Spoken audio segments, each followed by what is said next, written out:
Welcome to ISO for Growth, the podcast where we strip away the jargon and help small business owners build better, stronger, and more scalable companies through the power of ISO standards. I'm your host, Jenny Kilburn, and each week we spend around 20 minutes looking at how an ISO can help you win large contracts, become trusted partners, and allow you to become more competitive in the marketplace. Let's get into today's episode. So good morning, Christine. Morning. Good morning to you, Jenny. Yeah, how are you today? I'm good, thank you. Good. Can you believe our first podcast done and dusted, I should say. I know. Now podcast number 2. So welcome to the ISO for Growth podcast. Thank you. Yes, and I'm looking forward to having a great discussion again with you. Same here. I really enjoyed it last time, Jenny, so I have been looking forward to today. Yeah, good. Well, the topic of our podcast today is about which ISO standard is right for me. And over the weekend, before we really get into the podcast, over the weekend I was listening to another podcast, which I won't mention the name, but it's a very well-known podcast. And it had a guest on called James Clear, who wrote a book called, I'm just looking at my notes so I don't forget, it's called The Atomic Habits. And I didn't listen to it all because I ran out of time, to be honest. But what I really liked about that podcast, and for the elements that I listened to, was the author talked about habits and how people, the habits that they create determines their success. And I thought, oh, this is quite interesting. And what he said was, excuse me, creating the conditions for success is all about the habits that you take. Goals are for people who want to win once. So often we start the new year and everyone talks about a goal. I don't know, typically going to the gym, want to lose weight, whatever. In the business, I want to turn over X, or I want to tap into X market, that kind of thing. But what really resonated with me was when he said, systems are for people who want to win repeatedly. And I thought, oh my goodness. And basically what he's saying, it's a collection of habits. So the habits that you do on a daily basis or a weekly basis really does determine your success. So really think about it. If a business continues to do what they did the year before, and it's not a habit that's taking them to their success, whatever that success is for them, then they'll never get there. Because if your habits determine your success, think about it. I'll say it again, that your habits determine your success. So if I want to go on a healthy eating habit and I continually introduce chocolates into my daily eating regime, my success is going to never happen. If I carry on running my business without having the right systems in place, then my business will never get to where I want it to do. I'm going to spend year in, year out doing the same thing and thinking, why haven't I grown? Does that make sense? That makes complete sense. I really like the way you've explained that as well. It does make complete sense. Habits do create success. It does. It really does. The right habits and the right systems. Yeah. The right systems in place. I must listen to the rest of the podcast because I'm sure there's lots more that I can share. Oh, well, please do share them with me. I will do. Yeah, because the chocolate one's already resonated as well. But yeah. Yeah. So, this podcast is all around ISO for Growth. That's the name of the podcast.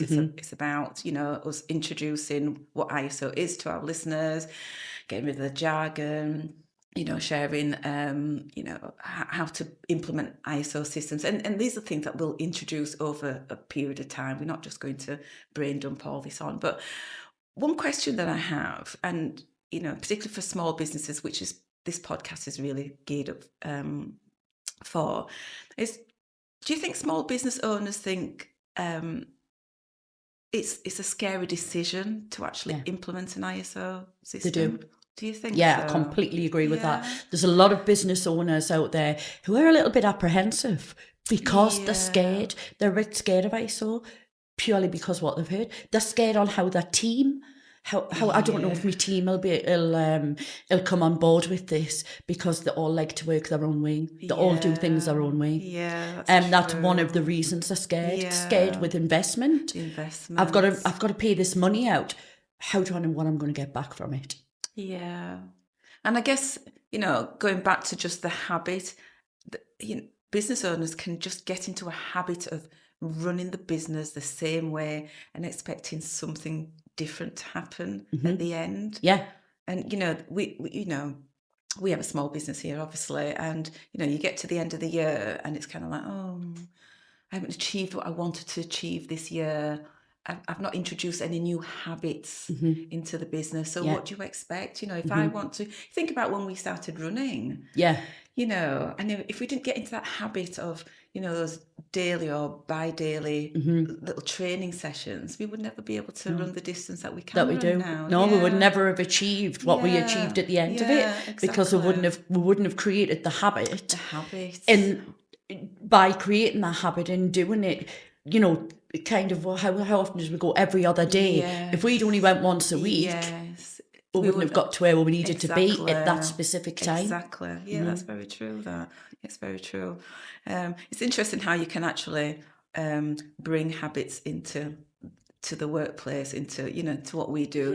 Implementing ISO systems and maintaining it. Yeah. And going back, Jenny, if we can just go back to why business owners think it's a scary decision when they come to want to implement ISO. Going back to sometimes it's as simple as, what I mentioned about the team. Yes. Well, with the team, it's, I did have that question that somebody broached me and say to me, Right. well, actually, I don't know if my team will come on board with it. And I'd said to them, but the great thing about your ISO is your team will all be working from the same system. Yes. Nobody will be working. Like you'll have a team member there that's been there 20 years and a new team member that's been there 2 months. 20 years and 2 months will be working from the same system. They will be working as a team, working with the same habits. Creating habits. Creating new habits together, new habits that are going to move the business forward. Yeah, that's true. Yeah, that's true. Yeah, it's interesting, that, isn't it? Because often we don't often think about the team, do we? We're just thinking about the business owner and trying to get them to understand the benefit. But we have to really consider how it affects the team and really share their involvement in what goes on. Yeah. And that's a great thing about an ISO. It involves the team. It gets the team all working to the same standard. It does. Yeah. No, that's really good. That's interesting. So once a business owner decides to commit to an ISO, where do they start? Which one would they go for? Which one? That's really interesting. Which one do they go for? I think a business owner needs to look at, first of all, what do they want to achieve? Yes. And why do they want to achieve it? Yes. And how is that ISO going to benefit their business? That's key. Benefit them. Yeah. Yes.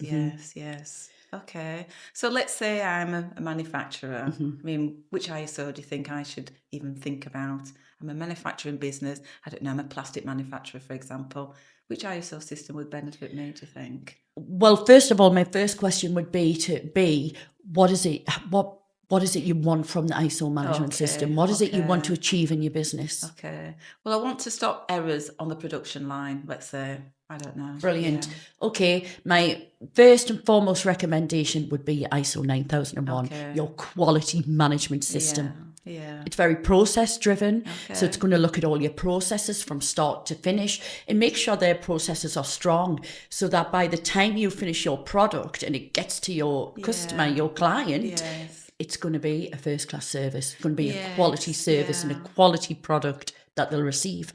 Yeah. And I guess the beauty about the 9001, it's really the foundation of most management systems. Absolutely. And I really say most because there's hundreds of them. Yes. And I don't know them all. I'm not going to sit here and pretend that I do. But I know the core ones, and the quality management system is really the foundation of, of most of them. Absolutely. It's the one that supports your business. It does. When for any business at any point in their journey, if they have a solid foundation in place, it just helps that business go stronger and get better. Yeah, no, that's true. Yeah, that's very true. Yeah, I like quality management systems. Actually, Jenny, thinking about it, you know, when businesses come to us and maybe they have more than one management system. So that see they've got Okay. an ISO 9001, a 14001, and a 27001 in Okay. place. Now, a lot of those businesses have them running as 3 separate ISO management systems. Why would that be? Why would that be, do you think? Right, so that's a very good question, Christine. So, I guess one example would be that as a business owner, I've decided that I know I need a management system. And so, in most instances, depending on the industry type, I would start with a 9001 new quality management system. So I would implement that, and that's absolutely fine. And then, I don't know, excuse me, 12 months later, I decide that I need another management system. And so I then put in place a 14,001, let's say. And then let's say 12 months later, I go, oh, actually, I need 27,001. So I end up with 3 management systems. And what we found over the years is that a consultant may not understand that they can be integrated, because once upon a time you couldn't. They were very much a standalone management system. But during the revised standards, what UCAS have done is made 9001 really the foundation, and then written for example, the 14,001 on the back of the 9001. So therefore you have a pretty much a good chunk of an original system that you can just bolt on the additional elements to address 14,001, for example, or 27,001. And that's the beauty about being able to integrate it, because there's lots of duplications. And that's what we mean when we're integrating a management system. So rather than just having them like they used to be, excuse me, a very standalone management system, now we can integrate them, which saves a lot of time, saves a lot of cost. Yeah. They run smoother because you're not repeating yourself. I'm not doing an internal audit, for example, for 9001 and then an internal audit for 14,001. I can group them together and just do one. Yeah. Yeah. But I think a lot of it is down to the lack of understanding. Yeah. I really do. You know, the misconception that you cannot. But to me, that's somebody basically saying, I don't understand the management system in the Yes. first place. So anyone that has them separately, it's just a lack of understanding. Yeah. They don't know the content of the management system to understand that. Because I'm sure, you know, there must be occasions where the business owner or the person responsible for the ISO systems feels that they're repeating themselves, because there's a lot of Yeah. repetitiveness in management systems now. And that's why here at Synagos, we just treat them as one. And we integrate them. We You know, for any integrate them. business owners out there who do have separate management systems, it would be good for them to start thinking about an integration. Thinking about it, Save themselves time, money, and also a management system that's going to run better and work better for their business. Yeah, absolutely. It'll run more efficiently. But I think as soon as you say to somebody, look, I can save you time and money, you know, as a business owner, I'm sitting up. Sitting up and I'm thinking, well, you know, because my time is very precious. Absolutely. You know, and money's very scarce, you know, nobody's rolling in it nowadays. So, you know, those two things are key, you know, so why not integrate? Yeah. Why not that's really integrate it? interesting. Yeah, and, you know, and move away from the standalone systems, because it's not beneficial to anybody. No. It's not beneficial. Not to be using more time Yeah. and spending more money when you don't have to. When you don't have to. Yeah, that's absolutely. And especially for something that could work better for you, integrate it as 3 standalones, hypothetically. Yeah, because if you think about it, you may have a risk register focusing on quality, then you've got a risk register focusing on environmental, then you've got a risk register focusing, and so you've got in some cases, you know, 3 separate spreadsheets if that's the platform that you're using, and so you've got, oh God, open this one and just look at that, then open this one. Yeah. You know, just have them listed. That's a lot of time alone just for that, isn't it? Yeah, just have them listed. They're all in one place, and you're just very focused on risk. Yeah. And risk, and you're covering all the aspects relevant to those. And as you say, when it comes out to the external audits, instead of having to have 3 different auditors coming out to do Yes, each management system. yes. And just have them all done at once. Just yes, use a certification body who's just going to come in and just audit everything, Yeah. everything in one Oh, place. how less stressful that would be. How less stressful. Yes, we don't like stress, do No, we? we don't. Definitely not. So, one question that I often ask business owners is how comfortable they would feel being away from the business. I Yes. remember years and years ago, somebody asked me that question, and I was thinking, oh my God, I can't be out of the business. I need to be there all the Yeah. time. But ultimately, for me, that just came down to the fact that I didn't have the right systems, the right process in place to allow the team to actually make those decisions when I'm not around. Yeah. And I do think, I mean, I could be wrong in lots of cases, but for me, my view take on this is that, when you form a business, you're very precious. It's your baby, isn't it? Come on. Yeah. It I is. founded this business and I know how to run it, and I'm the only one that Yeah. knows how to do this. Nobody that, can the make other. decisions like No, me. nobody can do it the way that nobody can do it the way that I can do it, Christine. I'm just Absolutely. I've heard that so many times, and it's like, oh, come on. But a key question to one of the successes to a business is being able to walk away. Yeah. Having the choice to walk away. It's different if you don't want to. If you don't want to have holidays, then that's Yeah. that's down to you. But That's fine. I'm not sure who doesn't. But Yeah. so somebody who could feel comfortable being out of the business 3-4 weeks at a time. Yeah. I don't mean spread over the course of the year. I mean, even a whole month, just saying, look, team, I'm going on holiday for a month, deal with it. Yeah. Now you would know that's a good business because if they have the right ISO systems in place, or they have good systems in place, and they're involved in their business team members to help them run the business. Because they know they can go away, or managers, owners, founders have to take time out of the business for lots of reasons. do. Even if they don't want to go on holiday, there can be another reason why they have no choice but to be out of that business. There could be a bereavement, for example, and ill health that could be forced out of the business. But it's really down to having the right processes and the right systems, whatever terminology you want to call it, in place that you can comfortably step back. So, it's something to really think about. It is. When you're forming a business, when you're running a business, whether you're really established or not, have you got the right systems? Ask yourself, can you walk away?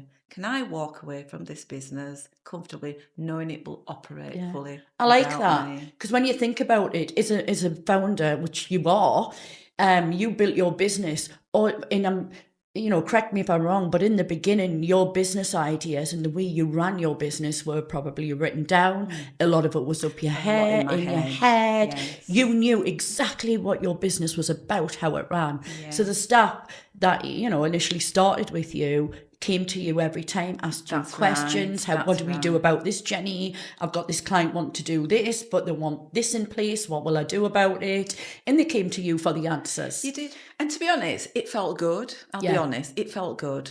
I felt needed, wanted. Yes.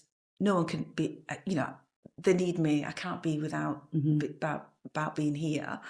But actually, as I've grown and understood more about running a business and about my systems and my processes, actually, it's reassuring that because I've got the systems right, I can walk away comfortably, and then I can come back and everything's. And look at the difference that brings you now. You go on holiday now for too many times. Yes, actually, we'll talk about that later. But you go on holiday now, and I like to think that you don't have to think twice, because we have got a brilliant management system in place. That's right. So we know our questions. We know the answers to our questions before they arise. Absolutely, yeah. It's the beauty about it, isn't it? It is, absolutely. So, what's your best management system, just ever so quickly before we wrap up? ISO 9001. Oh, mine as well. Is it? Yeah. The foundation that everything grows from. It is, absolutely. Customer satisfaction is once you've got that right, everything then builds onto it, doesn't it? It's your evidence that you're a brilliant business that offers a quality service It does. time and time again. It does. Well, Christine, that's the end of our podcast today. That Hasn't was that too gone quickly. really quick? Really quickly. Talked We're to you just getting into forever. it. I know. Well, thank you so much for your time again. I really thank you appreciate again. it. Thank you for a really good discussion. Yeah. And hopefully we'll see you next week. Thanks, Jenny, and thank you for having me along again. You're welcome. Take care. Bye. That's all from today's episode of ISO for Growth. Remember, ISO isn't designed to cause you stress. It's the foundation that allows you to grow your business. If you want to scale, you need a system that works even when you are not in the business. If you've enjoyed this discussion, please hit follow on Spotify or Apple Podcasts and share this episode with one other business owner who is currently feeling the growing pains of a messy process. I'm Jenny Kilburn, and I'll see you in the next episode. Bye for now.